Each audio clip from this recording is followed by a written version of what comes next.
Bismillahirrahmanirrahim. Assalamualaikum warahmatullahi wabarakatuh. Innal hamdalillah nahmaduhu wa nasta'inuhu wa nastaghfiruh wa na'udzu billahi min shururi anfusina wa min sayyiati a'malina. May yahdihillahu fala mudilla lahu wa may yudlilhu fala hadiya lahu.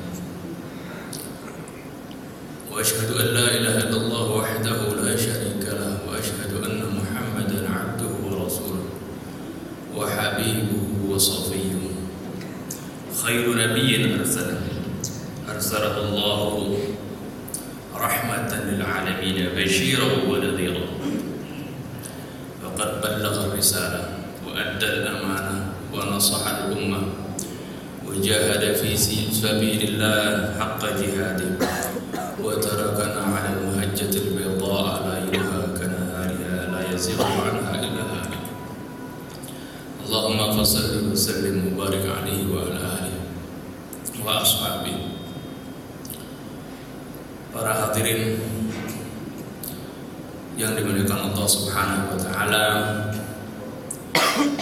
pada kesempatan kali ini kita akan melanjutkan kajian kita tentang Suratul Fatihah atau yang disebut dengan Ummul Kitab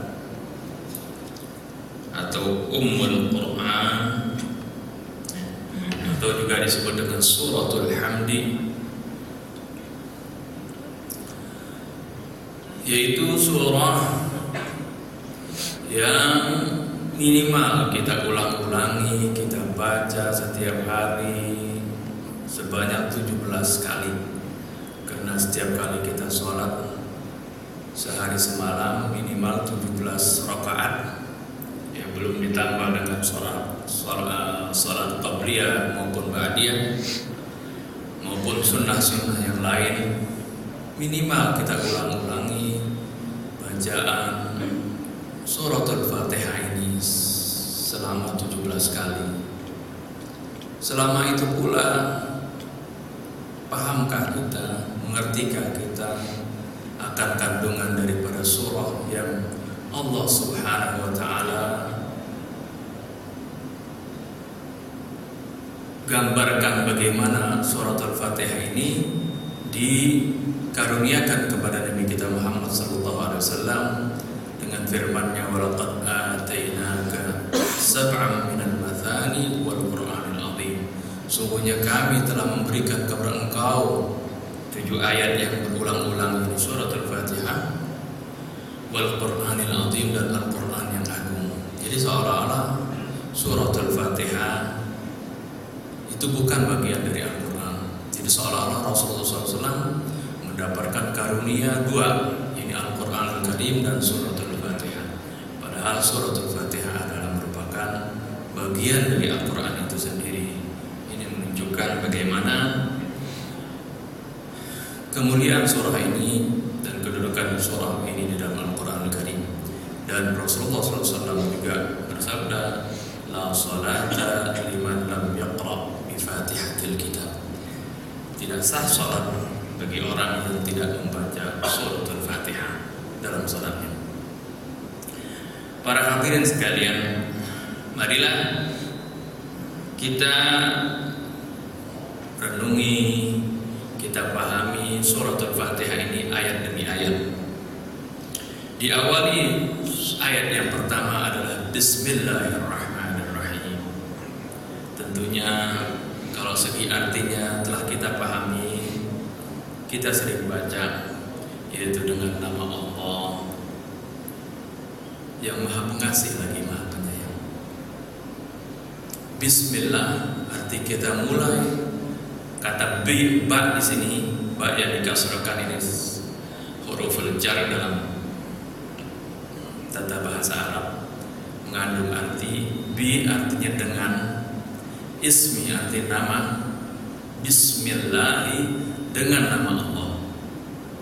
Kalimat bi di sini dengan nama Allah mengandung artinya aku memulai pekerjaanku ini dengan nama Allah. Dan aku juga meminta, ya, dengan nama Allah ini aku memohon pertolongan Allah agar supaya Allah meluruskan segala amalku, mensukseskan segala aktivitasku. Kita mulai dengan nama yang sangat agung, yaitu nama Allah Subhanahu wa Ta'ala. Kita menyebut nama pencipta alam semesta ini. Kita menyebut nama yang menciptakan kita semuanya, yang mengatur kehidupan kita. Biasanya orang memulai suatu pekerjaan tertentu, misalnya membangun bangunan, ya dia dengan atas nama siapa, misalnya pembesar-pembesar, atau bersidang misalnya atas nama rakyat. Dan juga orang-orang kafir Quraisy pada waktu itu, mereka memulai aktivitas mereka dengan nama Tuhan-Tuhan mereka. Nah, Allah Subhanahu wa Ta'ala mengajarkan kita agar supaya kita memulai segala aktivitas kita dengan membaca Bismillahirrahmanirrahim. Oleh karena itu setiap surah di dalam Al-Quran, kecuali surah Al-Bara'ah atau surah At-Taubah, dimulai dengan Bismillahirrahmanirrahim. Dan kata Bismillahirrahmanirrahim ini ya juga merupakan ucapan yang diucapkan oleh para nabi sebelum Nabi kita Muhammad SAW. Di antaranya disebutkan di dalam surah An-Naml, yaitu surat yang dikirimkan oleh Nabi Allah Sulaiman kepada Ratu Bilqis, diawali dengan Bismillahirrahmanirrahim. Wa innahu Bismillahirrahmanirrahim. Innahu min Sulaiman wa innahu Bismillahirrahmanirrahim. Jadi dengan bacaan Bismillah, seolah kita memohon kepada Allah Subhanahu wa Ta'ala, atau kita yakini dengan ucapan ini kita memulai aktivitas kita dengan bacaan Bismillah. Dan juga kita memohon pertolongan kepada Allah agar supaya aktivitas kita dibikin sukses, aktivitas kita diberikan keberkahan oleh Allah Subhanahu wa Ta'ala. Bismillah, kemudian Bismillahirrahmanirrahim. Bismillah dengan nama Allah Ar-Rahman yang Maha Pengasih, Ar-Rahim yang Maha Penyayang. Begitu biasa kita terjemahkan dua kalimat ini. Kedua kalimat ini memang berasal dari kata yang sama, dari kata rahmah, ya. Tapi ada di antara kedua kalimat ini perbedaan, ya. Kata Rahman ini ulama-ulama menafsirkan bahwasanya, para mufassirin menafsirkan bahwasanya kata Rahman ini adalah menyeluruh. Jadi rahmat Allah yang menyeluruh kepada semua makhluknya, baik yang mukmin maupun yang kafir. Itu Rahman. Arti rahmat Allah yang menyeluruh ke semua makhluknya, ya. Artinya baik yang mukmin maupun yang kafir. Ini rahmat Allah terutama sekali tentunya yaitu di dunia ini. Karena rahmat Allah Subhanahu wa Ta'ala di dunia tidak dikhususkan kepada orang mukmin saja. Seperti ya misalnya Allah menurunkan hujan, diturunkan hujan itu ke seluruh makhluknya. Tidak dikhususkan misalnya ini ada kampung muslim, di sini ada kampung Hindu atau Buddha atau yang ateis sekalipun. Al-Quran hujan turunnya misalnya hanya kepada kampung yang muslim. Ini tidak, ya. Ini karena rahmat Allah di dunia itu menyeluruh bagi orang yang mukmin maupun yang kafir. Akan tetapi kata rahim ini adalah khusus bagi umat Islam, bagi orang-orang yang beriman kepada Allah nanti di akhirat. Dengan firman Allah, wa kana bil mu'minina rahima. Wa kana bil mu'minina rahima, dan Allah Subhanahu wa Ta'ala adalah sangat penyayang dengan orang-orang yang mukmin, dengan orang-orang beriman dengannya. Dan juga perbedaan yang lain, ya, antara kata Rahman dengan Rahim. Kata Rahman ini khusus disebutkan untuk Allah saja, ya. Oleh karena itu ada dalam ayat Quran, "Qulid'ullaha awid'ur Rahman ayyamma tad'u falahul asmaul husna." Katakanlah ya Muhammad, sebutlah nama Allah atau sebutlah nama Ar-Rahman.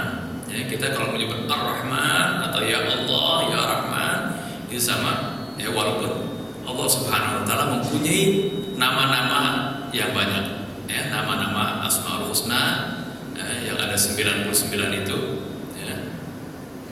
Akan tetapi kalau nama Ar-Rahman ini khusus bagi Allah dan dia tidak pernah disematkan kepada makhluknya. Lain halnya dengan kata Rahim. Kalau kata Rahim itu merupakan Rahman, ini adalah nama Allah Subhanahu wa taala atau sifat daripada Allah Subhanahu wa taala, akan tetapi juga terkadang disematkan kepada makhluknya. Ya. Seorang, ya, tidak boleh dibilang oh dia itu seorang yang penyayang, kita katakan dia adalah Rahman, nggak boleh. Tapi kalau dia itu seorang yang Rahim, arti seorang yang penuh kasih sayang, itu bisa, itu boleh. Terutama sekali itu sifat Rahim ini disematkan kepada junjungan kita Nabi besar Muhammad sallallahu alaihi wasallam. Seperti di dalam Al-Qur'an, di dalam akhir surah Al-Fatah, Allah Subhanahu wa taala berfirman, "Laqad ja'akum rasulun min anfusikum azizun 'alaihi ma 'anittum harisun 'alaikum bil mu'minina raufur rahim." Telah datang kepada kalian rasulun min anfusikum, seorang rasul yang dari bangsa kalian sendiri, artinya dari bangsa manusia. Rasulun min anfusikum azizun 'alaihi ma 'anittum. Dia merasa berat melihat penderitaan kalian. Jadi Rasulullah SAW kalau ada umatnya yang sengsara, umatnya yang susah, Rasulullah SAW pun merasa susah. Oleh karena itu Rasulullah SAW tidak senang misalnya ada umatnya itu masuk neraka. Tidak mau Rasulullah, tidak senang, sakit hatinya. Azizun 'alaihi ma 'anittum harisun 'alaikum. Dia sangat berminat untuk menyelamatkan kalian, untuk memberikan hidayah kepada kalian. Harisun 'alaikum bil mu'minina raufur rahim. Dengan kaum mukmin dia itu rauf, ya, pengasih, rahim, penyayang. Rauf sama rafa itu artinya lemah lembut, rahim dan penyayang. Jadi kata rahim ini disifatkan kepada Nabi kita Muhammad SAW, ya. Tapi tidak pernah disebutkan bahwa Nabi Muhammad itu Rahman, ya, itu tidak boleh. Ini perbedaan antara dua kata Ar-Rahman, Ar-Rahim. Jadi kita memulai aktivitas kita baca juga awal daripada suratul Fatah ini dengan bacaan Bismillahirrahmanirrahim, dengan nama Allah Ar-Rahman, Ar-Rahim, yang Maha Pengasih lagi Maha Penyayang.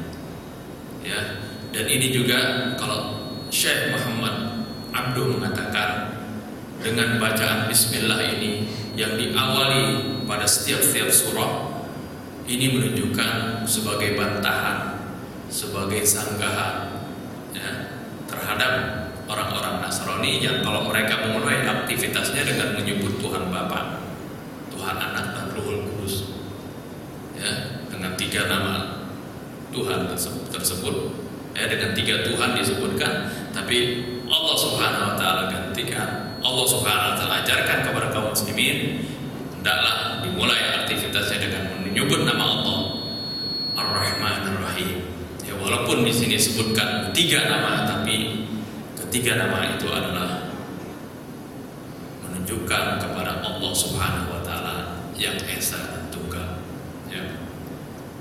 Bismillahirrahmanirrahim. Kemudian kepada ayat yang kedua, Alhamdulillahi Rabbil Alamin. Segala puji bagi Allah Rabbil Alamin, Tuhan semesta alam. Jadi di ayat kedua ini kita memuji kepada Allah Subhanahu wa taala. Segala pujian karena Allah Subhanahu wa taala yang telah menciptakan alam semesta ini, memberikan anugerahnya, memberikan kenikmatannya. Ya, baik kita minta atau kita tidak minta, Allah Subhanahu wa taala limpahkan nikmatnya yang begitu besar kepada kita. Nikmat-nikmat tersebut saking banyaknya, sehingga jangankan untuk mensyukurinya, untuk menghitungnya pun kita tidak mampu. Oleh karena itu di dalam Al-Quran disebutkan wa in ta'uddu ni'matallahi la tuhsuha. Seandainya kalian mau coba menghitung nikmat-nikmat Allah, kalian tidak akan mampu menghitungnya. Para malaikat yang sejak diciptakan oleh Allah sampai hari kiamat nanti, mereka melaksanakan tugas. Ada yang diciptakan dalam keadaan sujud-sujud terus, ada yang diperintahkan ruku-ruku terus, ada yang diperintahkan untuk bertasbih terus. Nanti pada yaumul qiyamah mereka akan mengatakan, ya Rabbi ma 'abadnaka haqqa ibadatik wa ma hamidnaka haqqa hamdik. Ya Allah, kami belum memuji Engkau kalau kami belum beribadah kepada Engkau dengan sebenar-benarnya ibadah. Padahal hidup mereka diisi semuanya dengan ibadah. Kita di dalam awal ayat yang kedua ini kita ucapkan alhamdulillahi rabbil alamin. Segala puji bagi Allah Rabbul alamin, Tuhan semesta alam, Tuhan yang menciptakan dan memelihara alam ini. Kata Rabb dari kata Rabba yurabbi itu artinya memelihara, ya, menciptakan, mengatur dan sebagainya. Ya, itu kata Rabbul alamin. Jadi Allah Subhanahu wa taala yang menciptakan alam semesta ini dan juga yang mengaturnya, yang memeliharanya, ya, dan yang melindunginya. Rabbul alamin. Kalimat ini, kalimat alhamdulillah, segala puji bagi Allah. Jadi seolah-olah kalimat ini adalah bentuknya, ya, dan di dalam tata bahasa Arab juga kita bisa mengerti kata alhamdulillahi rabbil alamin, segala puji bagi Allah. Ini bentuknya adalah pujian kepada orang ketiga, gitu kan? Segala puji bagi Allah. Bukan alhamdulillah, segala puji bagi engkau. Kalau bagi engkau itu artinya orang kedua, ya.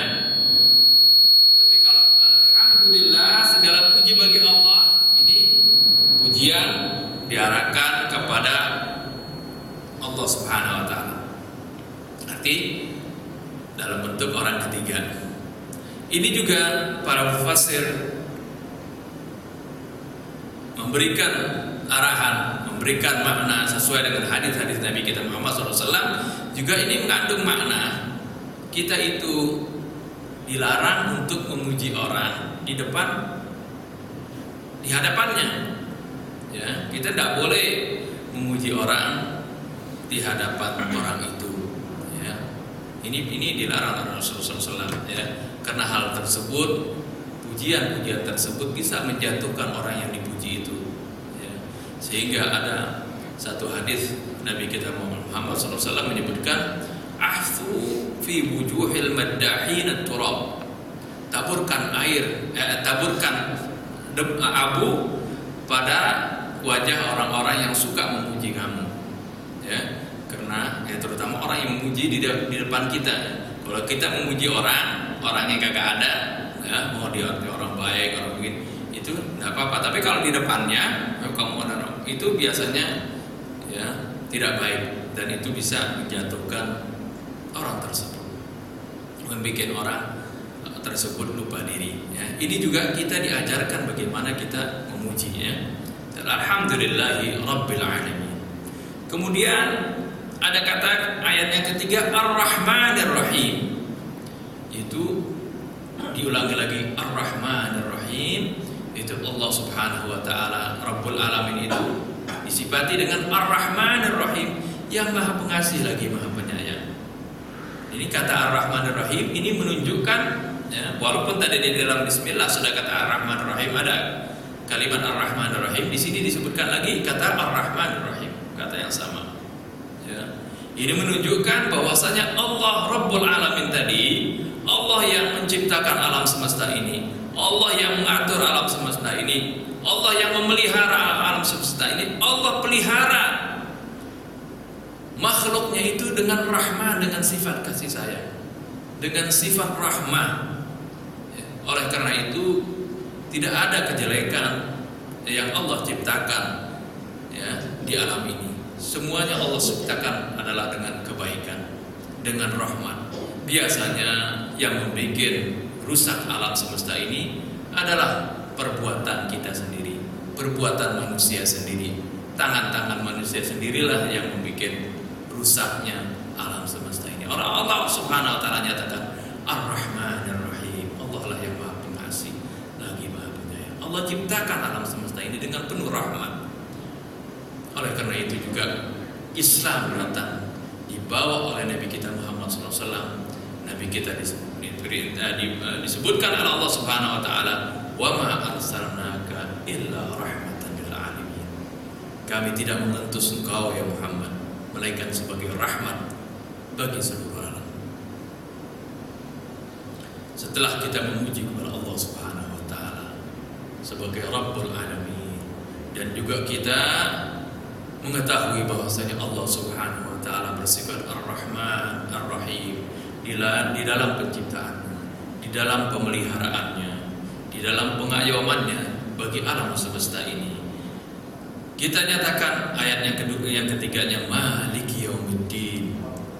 Allah yang Rahman Ar-Rahim, yang Rabbul Alamin tadi, dia juga Maliki Yaumiddin, yang akan menjadi raja nanti. Yang menjadi raja, Maliki yang menjadi raja pada Yaumuddin. Yaumuddin, ad-din di sini yaum hari, ad-din itu bisa diartikan, kata ad-din itu agama, atau din artinya pembalasan. Yaumuddin pada hari pembalasan, ini pada yaumul qiyamah. Malik, kalau dipanjangkan mimnya, ada dua bacaan, ya. Pada Maliki Yaumiddin ini ada yang baca panjang Maliki Yaumiddin. Kalau ma-nya dipanjangkan, itu artinya yang memiliki. Dari kata malaka yamliku, itu artinya memiliki dalam bahasa Arab. Itu juga memiliki dalam bahasa Indonesia, itu asalnya bahasa Arab, ya. Malaka yamliku. Malik artinya yang memiliki. Kalau baca mimnya panjang, Maliki Yaumiddin. Tapi kalau mimnya pendek, Maliki Yaumiddin. Jadi ada dua bacaan, ada dua qiraah. Dua-duanya benar, ya. Jadi kita baca Maliki Yaumiddin atau Maliki Yaumiddin. Ya, ma-nya tidak panjang. Kalau ma-nya tidak panjang, Malik artinya raja, ya. Maliki Yaumiddin arti yang menjadi raja pada hari pembalasan nanti, pada hari kemudian, yaitu hari akhirat nanti. Ini mengingatkan kita bahwasanya, ya, kehidupan di dunia adalah kehidupan yang sementara. Nanti setelah kehidupan di dunia ini ada hari pembalasan, ada kehidupan yang abadi, yang di sanalah akan dibalas setiap orang-orang yang beramal di dunia. Faman ya'mal mithqala dzarratin khairan yarah wa man ya'mal mithqala dzarratin syarran yarah. Jadi kata Maliki Yaumiddin artinya di sini Maliki artinya memiliki, ya, atau yang menguasai Yaumuddin nanti pada hari pembalasan, atau yang menjadi raja nanti pada hari pembalasan, ya. Kenapa disebutkan? Bukankah Allah itu raja di raja, baik di hari pembalasan maupun di dunia ini? Tentunya ya, disebutkan Malik Yaumiddin karena di akhirat nanti ya, kerajaan mutlak semuanya tunduk kepada Allah Subhanahu wa taala. Kalau di dunia masih ada raja-raja yang inventaris ya, yang dipinjamkan oleh Allah Subhanahu wa taala, dititipkan oleh Allah Subhanahu wa taala. Tapi di akhirat nanti ya, tidak ada sama sekali orang-orang atau yang menjadi raja ya. Semuanya tunduk kepada Allah Subhanahu wa taala. Limanil mulkul yaum. Allah Subhanahu wa taala menyatakan, untuk siapa kerajaan pada hari ini?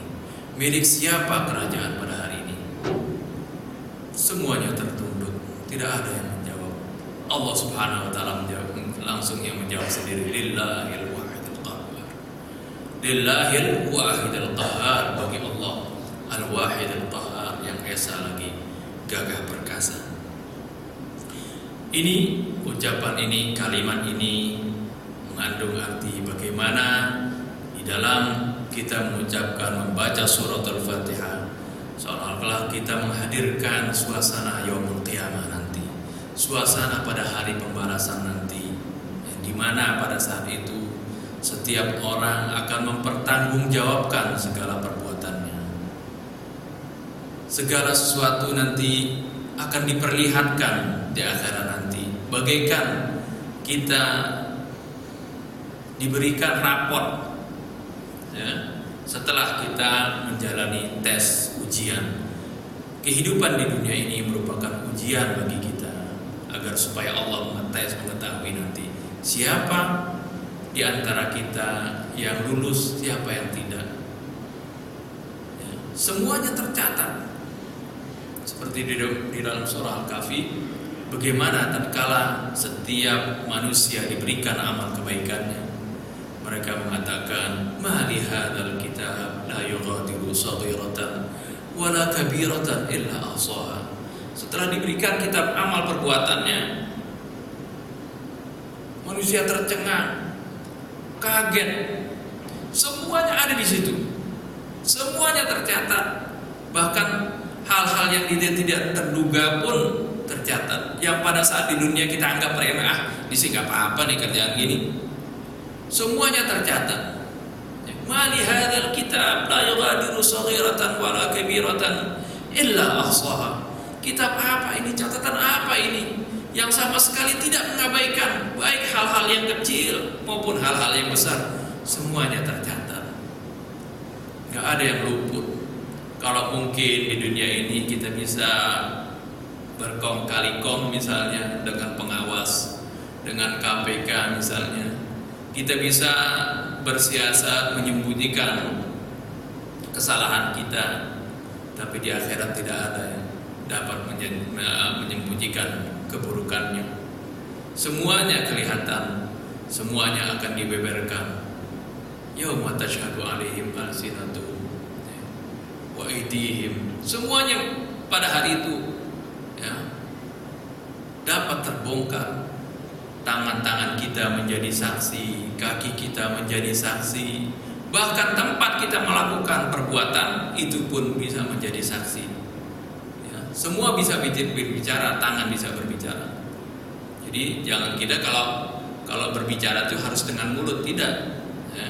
Nanti di akhirat kalau Allah kehendaki, tangan kita berbicara, kaki kita berbicara ya, karena berbicara atau mengeluarkan suara tidak perlu pakai mulut. Seperti sekarang saja, bagaimana teknologi manusia saja bisa dengan ferit, yang bergesekan ferit dengan kaset itu bisa mengeluarkan suara.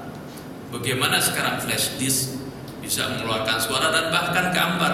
Itu teknologi manusia ya, yang direkayasa oleh manusia. Apalagi teknologi Allah Subhanahu wa ta'ala nanti semuanya akan tergambar perbuatan kita ya, akan terperlihatkan kepada kita. Kita tidak bisa lagi mengelak pada saat itu. Orang-orang yang kafir di neraka protes kepada tangannya. Lima syahidtum alaina. Kenapa kalian menjadi saksi yang memberatkan kami? Ya, kok kalian pakai bicara lagi? Kalian kan tubuh saya juga kan, tangan dan kaki. Kaki menjawab, antaqanallahu alladzi antaqa kulla syai'. Kami dibikin berbicara oleh Allah Subhanahu wa taala, yang mana Allah bisa membikin berbicara segala sesuatunya. Ini pada saat Yaumiddin, pada saat nanti hari pembalasan, di mana pada saat itu setiap orang akan menerima balasannya, baik amalnya itu perbuatan baik ataupun perbuatan buruk, dia akan melihat balasan tersebut. Seperti firman Allah, ya, faman ya'mal mithqala dzarratin khairan yarah wa man ya'mal mithqala dzarratin syarran yarah. Barang siapa yang beramal, yang berbuat daripada kebaikan walaupun sebesar dzarrah, sebesar atom, dia akan melihat amal tersebut. Dia akan melihat nanti balasannya. Ya. Barang siapa yang berbuat kejahatan walaupun sebesar dzarrah pun, dia akan melihat nanti balasannya. Sama sekali Allah Subhanahu wa taala tidak berbuat zalim. Allah nyatakan, wa ma ana bidzallamin lil abid. Aku sama sekali tidak akan berbuat zalim kepada hamba-hambaku. Semuanya akan aku berikan balasan yang seadil-adilnya nanti di yaumil qiyamah. Ya, berhubung waktunya sudah habis waktu istirahat, ya. Saya rasa sampai di sini dulu renungan kita di dalam surat Al-Fatihah. Insyaallah nanti kita akan lanjutkan dengan iyyaka na'budu wa iyyaka nasta'in dan seterusnya, ya, pada minggu yang akan datang. Mudah-mudahan apa yang kita baca, kita renungi, dapat kita resapi, dapat kita pahami, dan menjadi penambah keimanan kita dan ketakwaan kita setiap kali kita beribadah menghadap Allah Subhanahu wa taala. 5 kali sehari, 17 kali kita ucapkan suratul Fatihah ini. Hendaknya, ya, kita resapi bacaan kita, karena kita sedang berdialog dengan Allah Subhanahu wa taala. Ya, ini saja yang dapat saya sampaikan, lebih kurangnya saya mohon maaf. Billahi taufiq wal hidayah. Assalamualaikum warahmatullahi wabarakatuh.